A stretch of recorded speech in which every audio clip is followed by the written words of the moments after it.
Gospel Kids Star Stories. One ordinary morning, bright and new, God called a prophet. "Jonah, go where I send you." But Jonah said, "No, I won't do." So off he raced quick as a hare to catch a ship. I don't care, but God's love follows everywhere, even to a fish's lair. A storm will roar, a fish will dine. Jonah's adventure, divine. So little friends, come take a peek at how God teaches us to obey. This is the story of Jonah. One day, God spoke to Jonah. "Arise, go to Nineveh, cry against it, and tell them to stop being unkind. Their wickedness has come before me." But Jonah didn't want to go. "Those people are bullies. They are cruel and don't deserve your mercy," he grumbled. Jonah hated Nineveh. Instead of obeying God, he packed his bag and hurried to the nearest port to catch a boat going in the opposite direction, to Tarshish. He paid the sailors and climbed aboard. As the ship sailed away, Jonah thought he had escaped his mission. The sun set, the waves rocked the boat, and Jonah fell into a deep sleep, feeling safe from what God had asked him to do. But God had other plans. Suddenly, a monster storm hit. The wind howled, the waves crashed against the ship, and the sailors screamed as the boat tossed and turned like a toy in the water. Jonah? He was snoring below deck. "Wake up! Pray to your God!" the sailors shouted, shaking him awake. Jonah rubbed his eyes. He saw the panic on their faces. He saw the raging sea, and then he knew.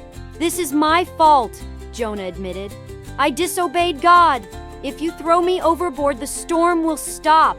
The sailors didn't want to, but as the storm grew worse, they had no choice. With a final prayer, they threw Jonah into the sea.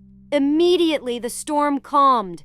The wind stopped howling. The waves grew still. The sailors looked at each other in awe. Meanwhile, Jonah sank deeper and deeper into the ocean.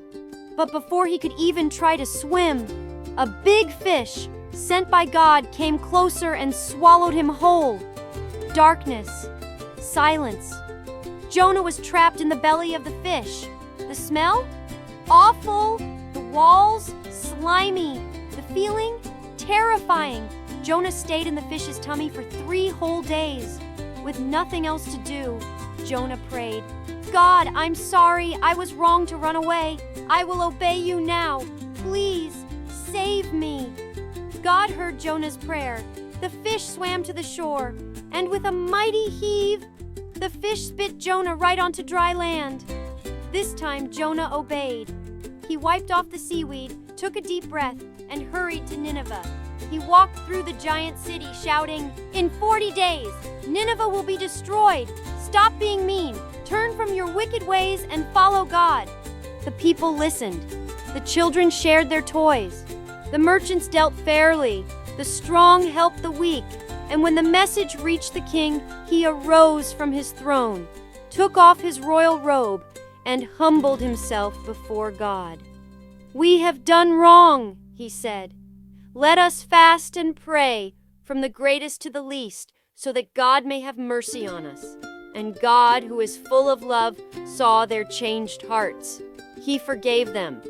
He did not destroy Nineveh. But Jonah, he was furious. "I knew you'd forgive them," he said angrily. "That's why I didn't want to come. These people deserve punishment." Jonah sat outside the city, sulking. The sun was hot, and he was miserable. So God made a vine grow up beside Jonah, shading him from the heat. Jonah was exceedingly glad. But the next morning, a hungry worm nibbled at the vine. It withered and died. The scorching sun blazed down on Jonah's head. Now Jonah was hot and grumpy. "It's not fair. My vine died," he complained. God spoke gently to Jonah. "Jonah, why are you angry about a plant? You cared about this vine that grew in a day and died in a day. Yet you want me to destroy 120,000 people? Shouldn't I care about them even more?" Jonah thought about this. And he learned an important lesson. God loves everyone, even people who seem unlovable. even people we think don't deserve it. And if God loves them, so should we. Jonah sighed. Thanks for the ride, fishy, he muttered, looking up at the sky. So remember, when God says go, don't be a Jonah. Have you ever been scared to do something you knew was right, like Jonah? What happened? God forgave the Ninevites, even though they were mean. Who can you forgive today? Kindly subscribe for more videos like this.